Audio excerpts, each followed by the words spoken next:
Good morning, everyone, and thank you for joining the Apprenticeship Intermediary Masterclass today. As you're probably aware that these masterclasses are normally done face-to-face, but obviously for obvious reasons, we're unable to run these face-to-face this week. So we're actually using a technology called Zoom. I don't know if you're anything like me. I've started to get more used to using technology over the last couple of weeks. We'll explain what we're going to do in my colleague Martyn will explain what we're going to do and how we're going to use Zoom in a little moment. But first of all, just to introduce ourselves, my name's Edwina McQueen. I'm one of the facilitators for this morning. I'm an independent apprenticeship consultant working on behalf of the National Skills Academy to deliver the intermediary masterclasses. I'm just going to hand over to my colleague Martyn to introduce himself as well. Yeah, good morning everybody. I'm Martyn. I'm similar to Edwina. I'm co-facilitating this session today, so welcome everybody. Okay, so today, welcome. We've got some at the welcome. We've got some housekeeping. Obviously, hopefully you know where the toilets are. You're going to be able to find tea, coffee, and biscuits for this 1 hour long session. And on a serious note, we don't anticipate there being a fire alarm, but if there is, we hope that you'll know where your staff assembly point is. We are, as Ed says, using Zoom today. During the course of the day, or the session, if you'd like to ask any questions, if you're not familiar with the app, there is a toolbar at the bottom with a chat facility. So if you open up the chat facility and want to type in a question, we'll endeavour to answer it at that time. Alternatively, there is a Q&A session that we will be able to do at the end. So hopefully we'll be able to answer all your questions during the course of the masterclass. We will later on during the course in the morning, we're hoping to make this interactive. We will be doing some group work. Please don't worry, you won't actually need to do anything. It will all be controlled by us. We're going to split people into breakout rooms and we're going to ask you to do an exercise. We will provide you with all the resources you need, and we will be briefing you more fully on that later on, but just don't worry, it is reasonably straightforward.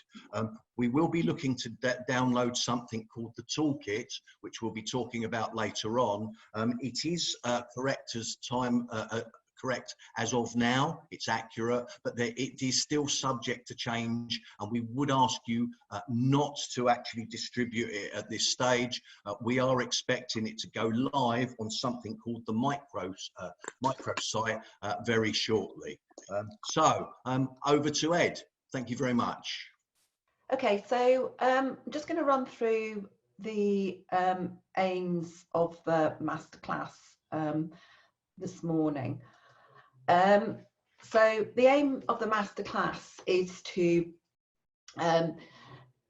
give an update on how apprenticeships have changed, particularly for small employers, to understand the apprenticeship service in a bit more detail, to support you in your role of supporting smaller employers with the apprenticeship service.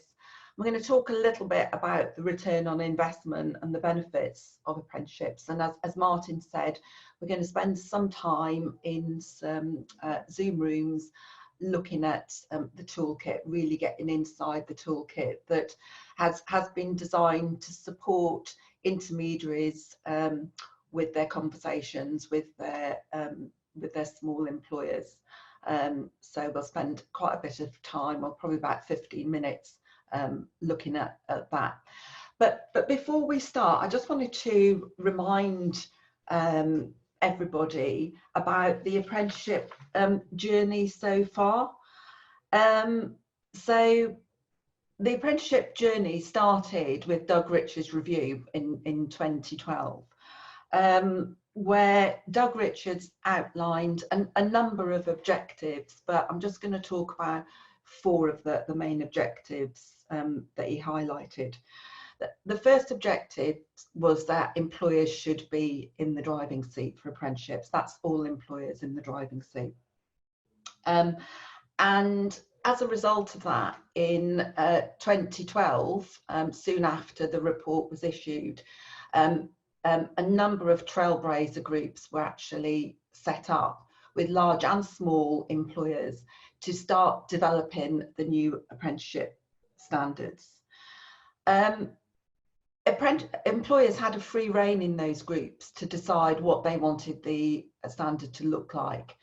So as a consequence, a number of standards, roughly around about 80%, don't have a qualification in it. So some sectors have put their qualifications in, like CIPD at all, CITB in terms of construction. So some have qualifications in, but the majority don't have a qualification in. It was really very much down to the employer trailblazer groups on how they wanted to manage that.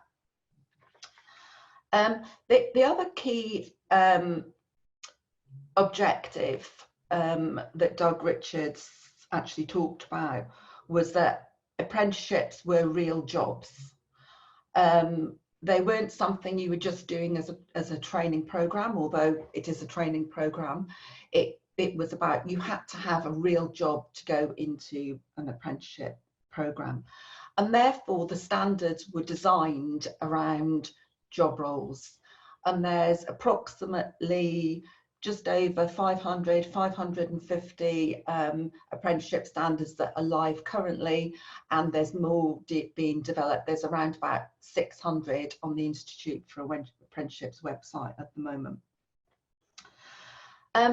Another key factor or objective that Doug Richards recommended was that large employers should pay or fund the apprenticeship programme. So in May 2017, the levy was introduced for large employers. So when we say large employers, that's an employer with a pay bill of over 3 million. And they currently pay 0.5% of that pay bill. At that time, the ESFA also introduced the digital apprenticeship account for actually collecting the funds, and that's what we're going to talk about in a little while, around how it's actually been opened up to smaller employers. The other key thing that actually Doug Richard talked about was that apprenticeships should be assessed independently. That's independently of the delivery programme. So as a result, endpoint assessment organisations were established. So that just brings us up to where we are today currently, which in January this year, as you know, the digital apprenticeship service was actually opened up to smaller employers, and that's really the heart of this masterclass today, which we're going to show you and talk you through. And that's in preparation for November 2020, later this year, where allocation funds for training providers will cease, and I'll talk a little bit more about that later on. Another thing that's happening this year is that the apprenticeship frameworks are all finishing in August 2020. So the plan is that everybody on an apprenticeship will now be on, or will be on, the apprenticeship standards going forward. When I say they're finishing in August 2020, that's for no new starts. So if anybody is currently on an old framework, they will be able to continue on that framework, but there will be no new starts from August this year. Sorry, I've just lost my little moving thing forward. So there you go. So just going to talk a little bit about how things have changed, particularly for small employers, and what the benefits are to small employers. So just to put things into context a little bit, there's 2.6 million small employers in England alone, so that there are a lot, and the changes to the apprenticeship service for the small employers is to provide them with more flexibility. So what that means is they've got more flexibility to choose a provider of their choice. They're no longer restricted to providers, their local providers in their local area or the local colleges. They can actually choose a national provider, and that's really important when filling skills gaps for their business, and I'll talk a little bit more about that in a minute. They'll be able, on the apprenticeship service, to get feedback on their providers, so they won't need to go into that blindly. They can actually look at provider feedback on their performance and their quality. They'll be able to choose the right apprenticeship standard for their job role, and as I mentioned earlier on, there are over 600, well, 550 coming up to 600 apprenticeship standards, and they're all focused around job roles. So small businesses won't be restricted to what their local training providers and colleges can offer. They will be able to look for the right standard for their particular job that they want to fill. Through the apprenticeship service, they'll be able to manage their own apprenticeship funding and create payment plans with their training provider. If they want to do that, they can give access to the digital apprenticeship service to a provider if they want to, but they can also keep control of it themselves. The new apprenticeship service is actually to encourage collaborative working between employers and partners. So it is a different conversation now. It's more about the small business really shaping what they want their apprenticeship programme to look like, and for the provider to help them achieve that. So there is an option there to actually co-create programmes. That means the small business can actually say what knowledge, skills and behaviours that they want to meet. And I mentioned earlier about it's a different conversation. So it's about the small business saying, you know, this is where I'm going to take my business, this is where I'm looking to develop, these are the roles I'm looking to fill, and this is what I need from my apprenticeship programme. And I'll talk a little bit more about how they can do a co-creation a bit later. And also small businesses can choose their endpoint assessment organisation. So they'll be able to find all the endpoint assessments organisations available for their apprenticeship standard and select those. They'll be able to do this on their digital apprenticeship platform, and also through this toolkit, which we're going to show you a bit later. They'll be able to see where they can get all that information from. So for training providers, it's a big change for training providers. It's a completely new way of working for them, but it is to encourage better partnerships with employers, and as I said earlier, have a different conversation. And it is also about having one conversation with between the training provider and the employer outside of the ESFA. So previously in funding allocations, it was the training provider who requested the funding allocation from the ESFA, and they were restricted to what they could actually use with their employers.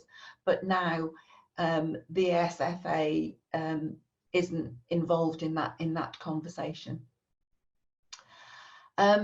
Providers will have the ability to support their employers throughout their apprenticeship journey, and as I mentioned earlier, they can actually manage the account for them if that's what their employer would like them to do. But it is much more of a collaborative working and co-creation of the programme, so that the small business is actually getting the requirements that they want from their apprenticeship. Training providers will also have access to the digital apprenticeship service, as I said, to actually support their employer if they need to, and they'll have a real-time view of the funds that's available through the apprenticeship service. So there are loads of benefits of the new apprenticeship standards. And as I keep repeating myself, because I can't remember, I can't believe that there's over 600 apprenticeship standards. That's 600 potential job roles that small businesses can, and all employers can actually choose from. So hopefully there's something in there for every single role. Apprenticeships are a cost-effective way to fill skills gaps. And especially in this current climate in the world that we're in at the moment, digital skills is becoming more and more important. Certainly I've learned a lot whilst the coronavirus has been going on.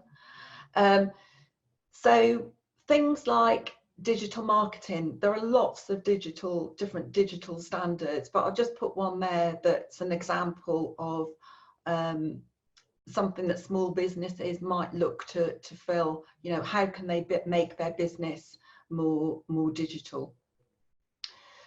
Apprenticeships are a cost-effective way to develop existing employees. So if they're looking to grow their business, they might be looking to promote somebody into a team leader. So it's a cost-effective way of developing existing staff as well. And we talked about earlier the co-creation of the apprenticeship. Most apprenticeship standards have a workplace project in them. But if they don't, there's no reason why the small business can't actually talk to their provider about how they can create a project within their own standard.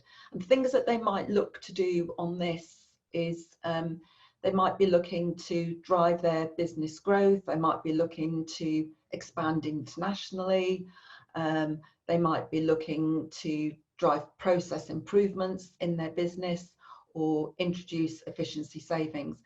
So the conversation with the provider needs to be a strategic conversation about, this is where I'm looking to use the apprenticeship. These are the benefits that I'm looking to create.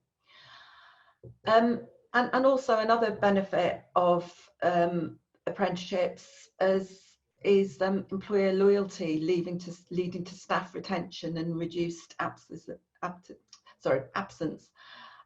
So I'm sure we all know, small businesses, if you've got a small team and people leave or people are absent, that causes a big impact on their business and their bottom line.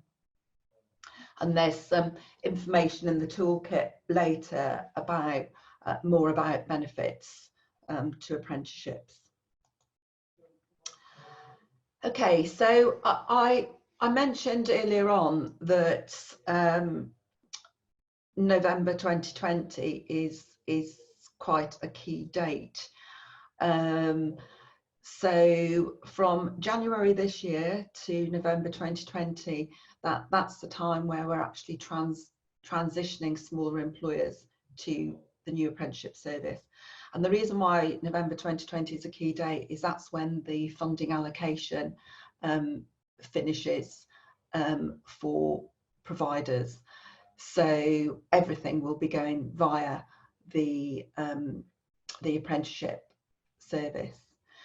But currently, small businesses can access apprenticeship funding in three ways. They can access the apprenticeship service, and and draw down funding from the apprenticeship service, and they do that by reserving funding on the service. We'll show a little bit more about that later. And the reserve of funding can be done up to 3 months. So you reserve 3 months funding. So if they were reserving funding in April, they'd reserve it for April, May and June, and then it will roll forward. I would recommend that small businesses didn't actually do that until they got apprenticeships signed up, because the clock starts ticking when they've got an apprenticeship signed up. So get your apprenticeship signed up and then reserve your funding.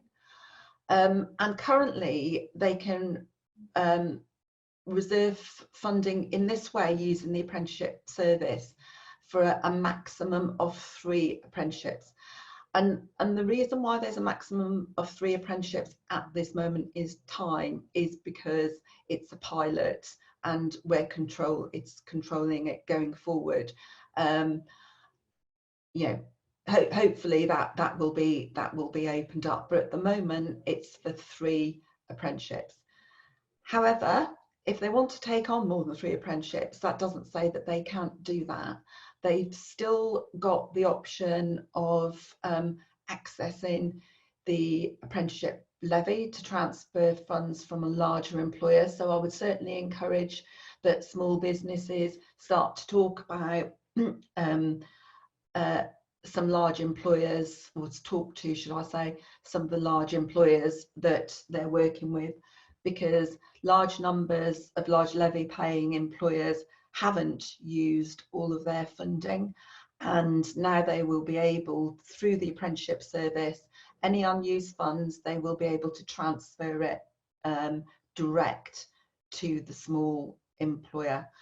I was running a masterclass in Stoke when I was doing it face to face a few weeks ago, and that was one of the areas that they saw opportunities for large businesses and for the region to keep funds within their region. So it's an option that's going to be there for small businesses throughout. So I definitely encourage small businesses to think about who their the large employers are that they work with.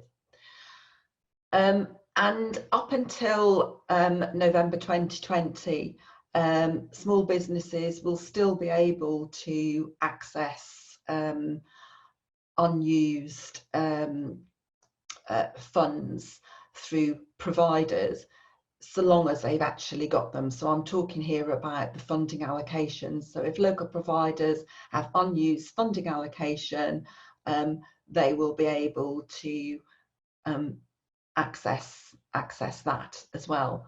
I'm not sure how many have, but that's still available.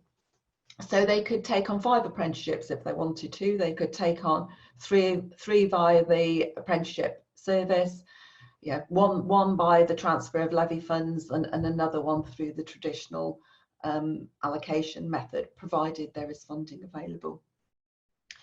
But as I mentioned earlier, choosing options 1 and options 2 give employers far more choice in choosing their providers, and those are the 2 options, the 2 key options that will be available from November going forward. Okay, so understanding the apprenticeship service. As I mentioned earlier, the apprenticeship service is an online platform. It will give smaller employers control over their apprenticeship funding and visibility over their apprenticeships, and they'll be able to manage their funding. I'm going to show a video in a moment that shows how to do this, but they'll be able to create their own account, and actually they can create their own account now, even if they don't draw down any funding, because they haven't got any apprenticeships ready at the moment. They can still create their account, and I'd recommend that they did that. They'll be able to use the account to reserve apprenticeship funding. As I said, at the moment it's for 3 months, but it's a rolling 3 months.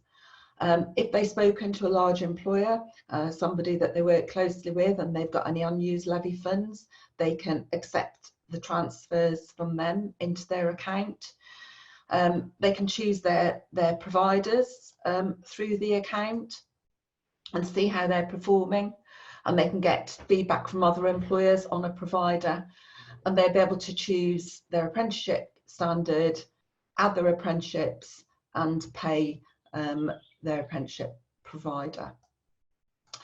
So I'm now going to show you, if I can move this slide along, a short video. It's for about 6 minutes on how that works.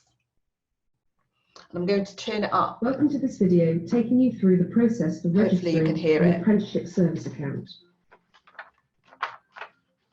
Once you have registered, you will be able to manage your apprenticeship funds and pay your chosen training provider. You will also be able to send a transfer of apprenticeship funds if your organisation pays the apprenticeship levy or receive a transfer from a levy-paying employer. To begin the process, go to the Manage Apprenticeships part of the service. You can find a link on our guidance page on gov.uk. Just search for Register and use the apprenticeship service, or follow the links included in the video description. It's important you read the guidance before you start the registration process. Every time you log into your account, you will be presented with the same starting screens. As this will be the first time you have created an account, you will need some key information to hand. You will need at least one PAYE scheme and the organisation's government gateway. Sorry guys, did I just knock that off? Yes. Sorry, I'm going to go back. I started to respond to Tom then, so I won't do the chat box, Tom. Welcome to this video taking you through the process for registering an apprenticeship service account. Once you have registered, you will be able to manage your apprenticeship funds and pay your chosen training provider. You will also be able to send a transfer of apprenticeship funds if your organisation pays the apprenticeship levy or receive a transfer from a levy-paying employer. To begin the process, go to the Manage Apprenticeships part of the service. You can find a link on our guidance page on gov.uk.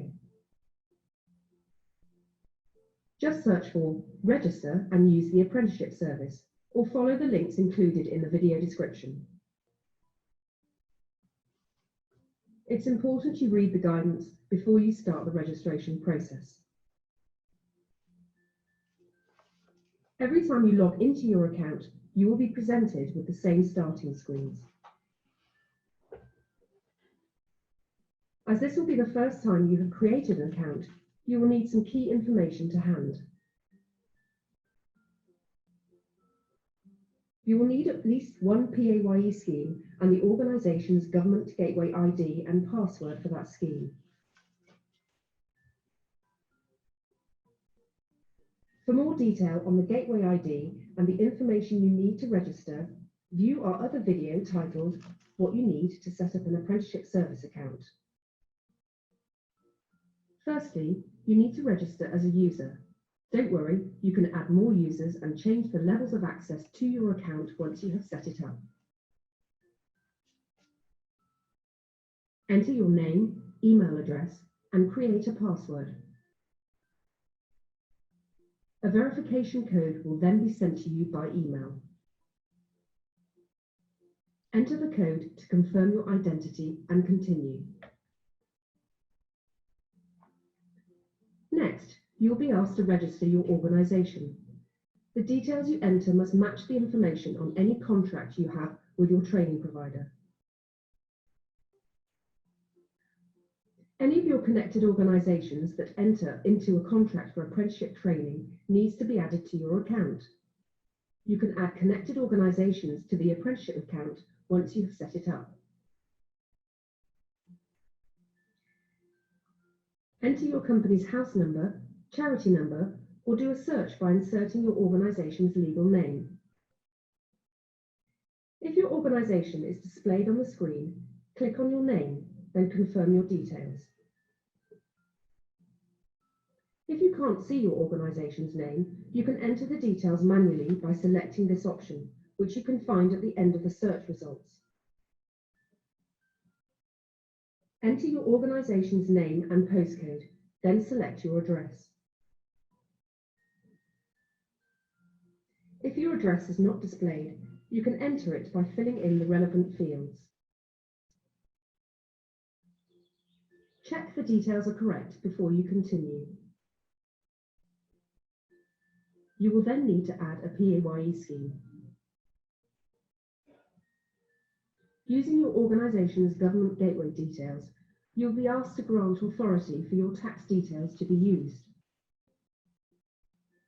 By doing this, you allow HMRC to send to the Education and Skills Funding Agency, ESFA, details of the amount of levy you have paid to that particular scheme. This will enable us to display the correct apprenticeship funds in your account. After you have entered your credentials, the system will ask you to confirm the PAYE scheme details to complete the setup. Please note, individual or agent login details do not work. Only the organisation's Gateway ID grants the level of access needed to display your information. You can add more PAYE schemes once you have set up your account. You will need an organisation's gateway details for each individual scheme you want to add. You will now be prompted to add additional users, connected organisations and PAYE schemes. You have the option to close the prompt and to add additional users manually later. We would advise you always to have a minimum of 2 account owners. This is for security purposes and in case the person who set up the account is unavailable. Finally, you will also be asked if you want to sign the Employer Apprenticeship Agreement with the ESFA. If you are not authorised to sign legal agreements on behalf of your organisation, this can be actioned by an appropriate user at a later date. However, you must ensure the agreement is signed before any payments to training providers can take place. Your account is now set up and ready to use.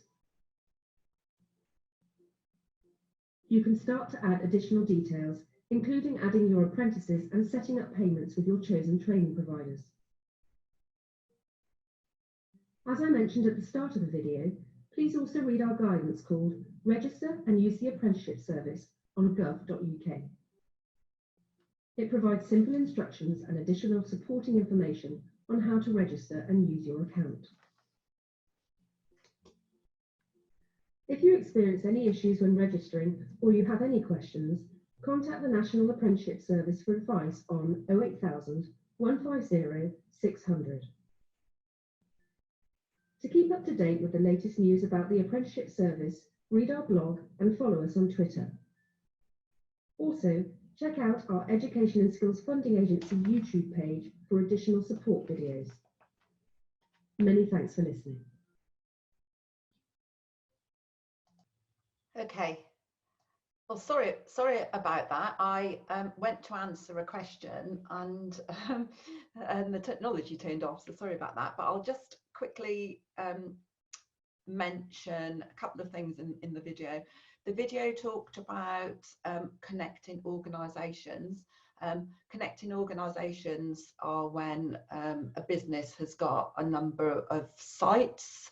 So if they're on various sites, they can actually, they don't need to set up an account for each site. They can add the site separately. And just very quickly, Alan Wallace asked a question. What does, how do you see what the provider's performing. What does that mean?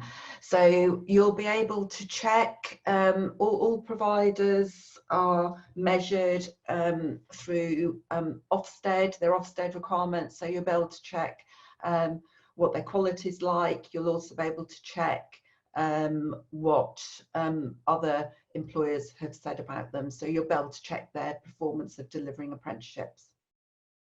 Okay, so I'm now going to hand over to my colleague Martyn. Okay, thanks everybody. Thanks Ed. We're now going to talk a little bit about the toolkit. We're going to do a toolkit tour, and we're going to do a little bit of a group exercise.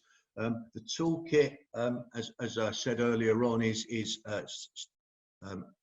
accurate at time of this particular session. There may be some amendments. If you haven't already seen it, there has been a link downloaded via chat to you, which you will need to open up in a moment for the group exercise. The toolkit is a glossary of 14 different items to help you through all the things that you're going to need, but be assured that this isn't just the definitive way of you getting help. We'll highlight other avenues towards the end of the session, but there will be lots and lots of support in different ways, either via YouTube videos or actually in communication with NSAR directly, and they're there to support you all the way through this process. There's 14 different parts to this, as we were saying. You've got the using the toolkit. You've got a little bit about how apprenticeships have changed, so what's different, a little bit of the things that Ed would have already covered. A thing about the apprenticeship service, and on the right-hand side of the screen, as you can see it, there's some orange highlighted areas which will lead you on with some top tips to help you move forward. Slide number 4, or page number 4, it talks about the standards and how they've changed from being frameworks to standards, and what they're based on, which is all about knowledge, skills and behaviours. 5 is all about endpoint assessments. It's about how the employers can now pick who they want to actually be delivering their endpoint assessments. It isn't just as it was in the old days. How to know on number 6, how to know the apprenticeship is the right route for the smaller employer, with some more top tips there. 6 is how to know if whether or not the apprenticeship or the apprentice is the right route for the employer. There's a little bit about finances on number 6. How to know if the apprenticeship is the right route for smaller employers. Slide 7 is all about finances, about the service will help the employer keep track of the payments and how they'll have visibility on the amount of money they're actually keeping. They don't need to do all of these things themselves. There is a possibility of working in collaboration with the training providers. The right apprenticeship provider, who will be the right people to actually help you and assist you during this, which is number 8. Number 9 is some facts about apprenticeships, about how effective they actually are. 10 is about suitability. 11 is about planning the apprentice program, about how you're going to map out the way you're going to be doing it. Number 12 is about the first few weeks after that has completed. Number 13 is after the apprenticeship. And then number 14 is further support, where there is a load of information with regard to who can help and assist you moving forward. What we're going to do now is we're actually going to split the group into small work groups. Again, I remind you, you don't actually need to do anything. You'll be automatically put into the rooms and then brought out again. What we'd like you to do, once you're in your room, talk to each other. So you're going to need to remove the mute buttons. Nominate, if you can, someone to make some notes and gather feedback. What we're going to do is we've sent the link via the chat of the toolkit. again, please don't pass this around as yet. It will be on something called the microsite, which we will show you in a minute, where you can actually log on and get to this on the internet, and then everybody who's logged on can use it. What we're going to do is we're going to give you the toolkit. What you'd like to do in your small groups is review it, have a look through the 14 pages, decide which tools you would signpost to small employers as a priority, so which ones you think are the most important. And then think about any other tools that you would like to see developed. Because this is a moving feast slightly, anything that you can suggest moving forward that might be of an advantage will be a good thing to do. So that's the aims and objectives for this short session. We're going to give you around about probably 10 to 15 minutes, and then once we've done that, we'll bring you back into the main room, and then we'll ask each group to feedback individually. So if you can nominate one person, that would be absolutely great. So thank you very much for the time being. What you're going to need to do is click in join on the button that's come up, and then you'll disappear from the main screen and go into the individual breakout rooms. Okay, so I'm sorry, some of you guys might have experienced some technical difficulties. I hope it won't have spoiled the session too much for you. For the others of you who were able to actually access the download and see some of the slides, I just wondered if you were able in your groups, if you did manage to nominate someone, if you would mind coming off of mute maybe, and what we'll do is I don't know if you remember, whoever was in room number 1, if you would be kind enough to nominate your nominated person to say which particular ones you might signpost. So is that Caroline? Were you the leader in number 1? I can't remember what room we were in actually. Sorry. Basically, okay, doesn't matter if you. Yeah, so we didn't. We've not used Zoom before, so it took us a while to get into it. So we didn't manage to look at everything, but there was a few areas that we did find useful. I can't actually get it back up on the screen, but basically the financials was very useful, being able to look at the LEPs, the growth hubs and things like that. Majority of the information, the links were very useful to different areas on each page. And I think, you know, there was nothing we would take away, and people have different sort of levels of knowledge. Yeah. So it was great that it's all in one document, so to speak, for people to dip in and out of developing their skills, knowledge and behaviours with what's available, really. Okay, brilliant. Was it a language that all of you in your room found was suitable for all of the people that you thought that you would be liaising with?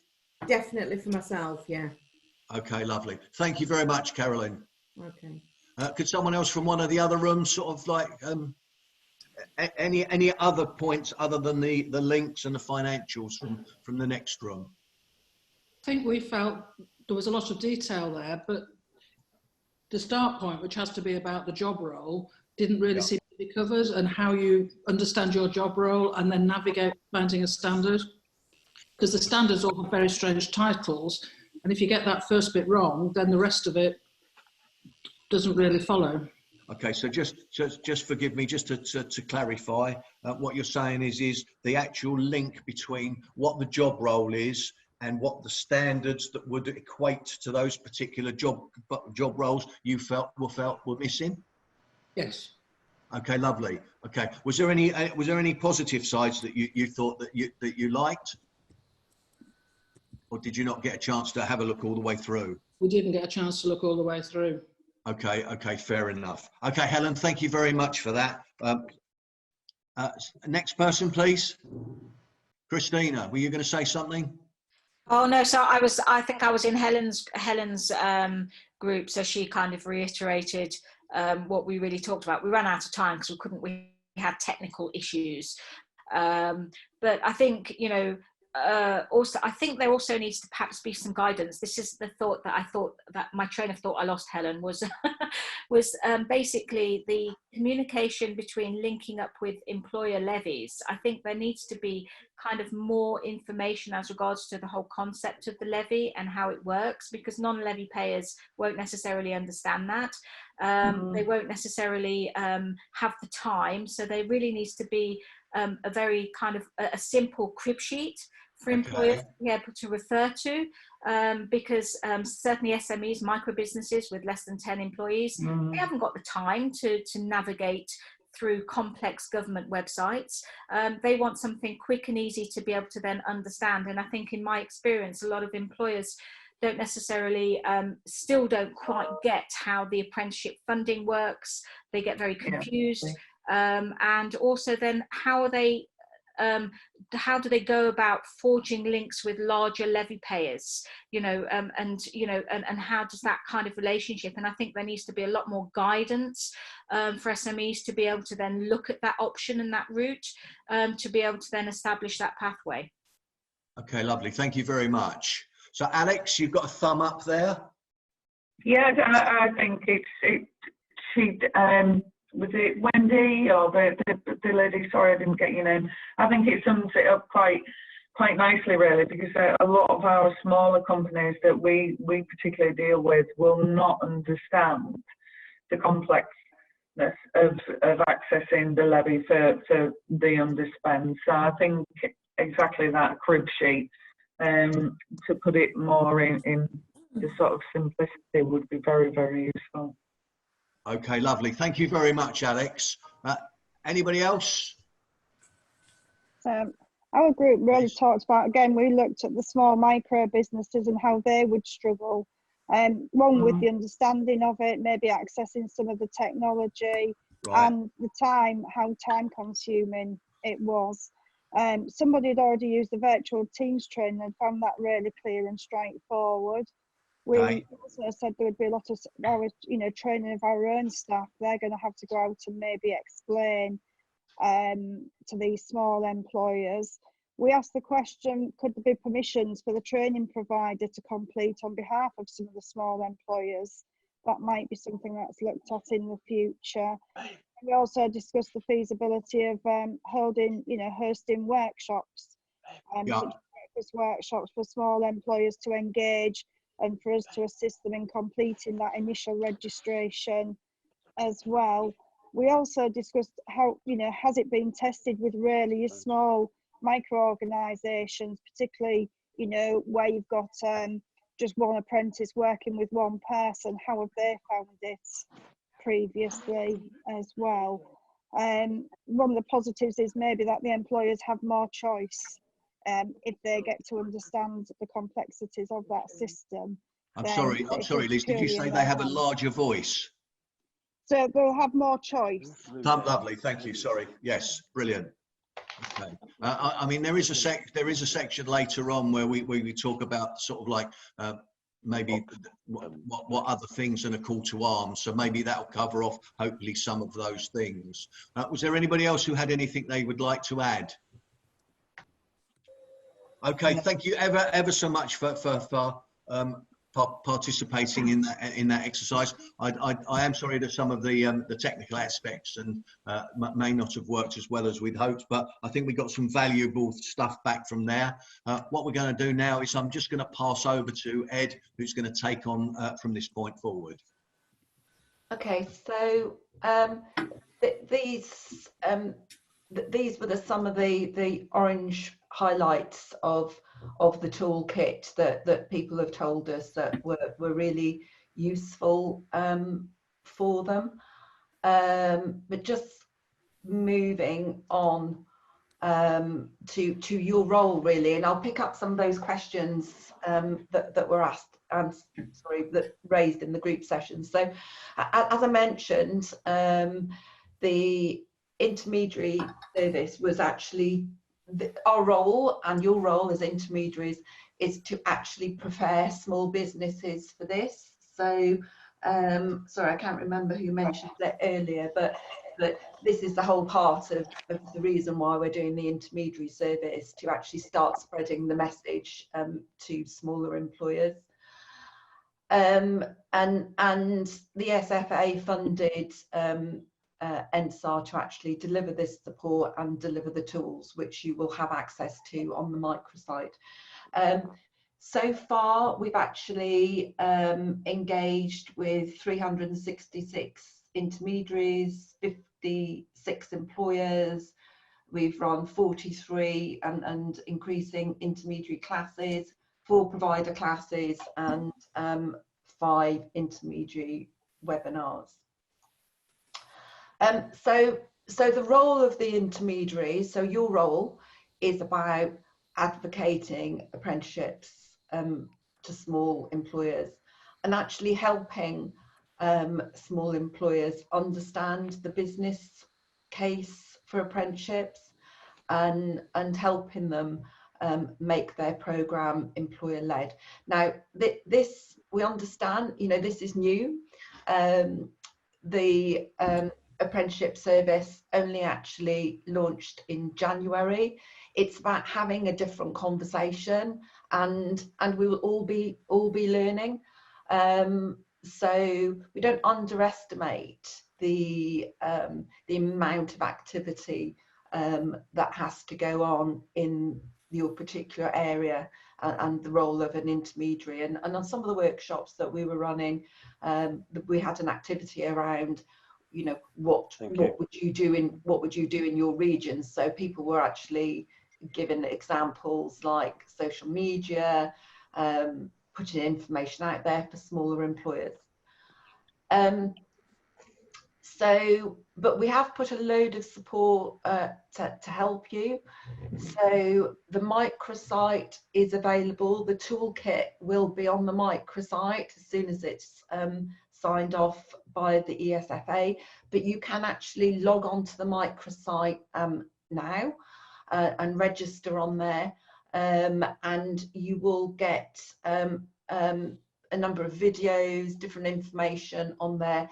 And I believe that we are looking to put on there a video from a small employer shortly. It's not on there at the moment, so I think somebody raised, you know, have you tested it out with a small employer? That there is going to be a video on there from a small employer. So how you get involved? Share case studies, share feedback around your experience of using the toolkit. Follow NSAR on social media, on Facebook, Twitter, LinkedIn, and there's an email address there to contact NSAR with any questions or any information that you need. There's a link there to join the microsite, and I recommend that you register to join the microsite, so that when the toolkit is on there, hopefully shortly, you'll get access to that straight away. But also, as I said, there's other videos and other pieces of information that's useful for you. And like I said, there's videos on the apprenticeship service, how to reserve funding, how to use the recruitment tool. So, you know, I would encourage you to go on there and have a play with it. So I'm conscious of time, but we can take some questions if you would like to. In terms of, I think it was Helen, how do you allocate job roles? How will small employers understand what standard fits their roles? My recommendation would be that you know, the small business will have an idea of the type of, start with the role that they're looking to fill.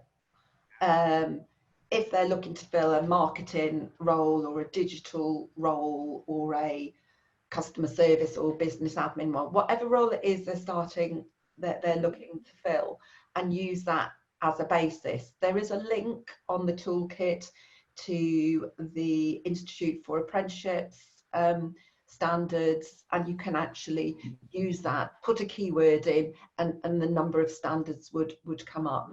But what I would also say is that you know, small businesses aren't going to do this alone. Their providers are there to still help them. So their providers, if they've got somebody that they currently work with, and I know it's an option, they can work with others, but their providers will be able to help signpost them into the particular.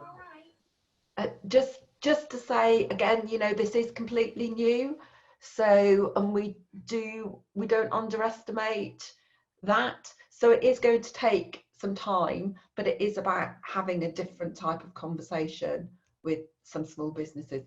So does anybody have any more questions that you would like to raise?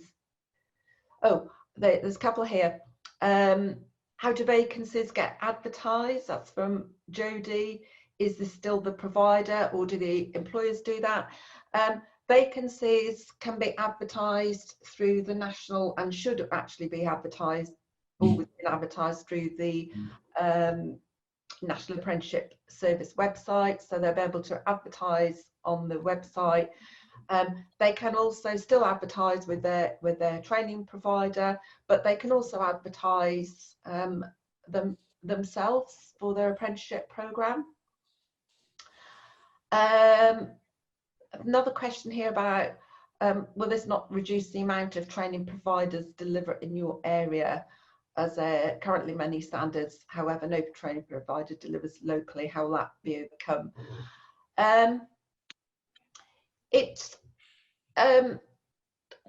In terms of training providers in your area, training providers generally have their own skill set, and they will continue to deliver in their areas, and they can also deliver more widely. There's an opportunity for them as well. They don't have to stick to their areas. So I don't see that it would reduce that. It just gives employers more choice, but more choice to get the right standard for their role. I'm not sure that I answered that question actually, because it's just popped off the screen.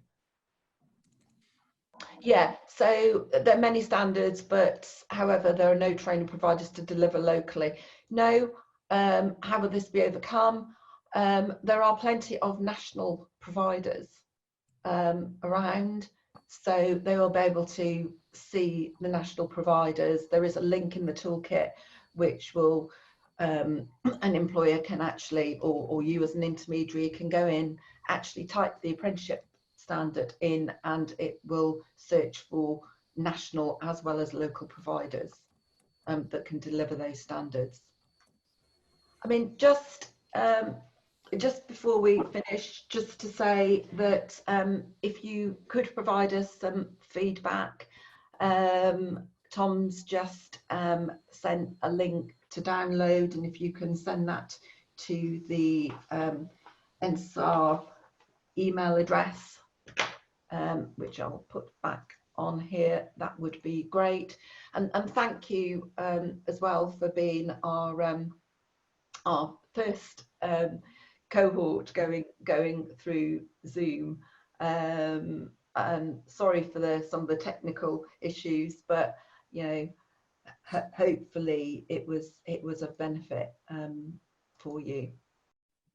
That's it from us, unless there's one more question here. In relation to managing an apprenticeship service account on behalf of the employer, do you think this would be managed more effectively by an MIS team or employer engagement team? The account, as you saw on the video, is quite, you know, simple to manage.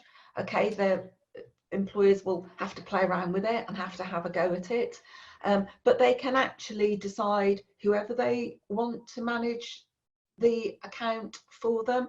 As I mentioned earlier, they might choose to ask their provider to manage it for them, learn from their provider, and then take ownership of it at a later date, or they might they might want to choose somebody else in their organisation to manage it for them.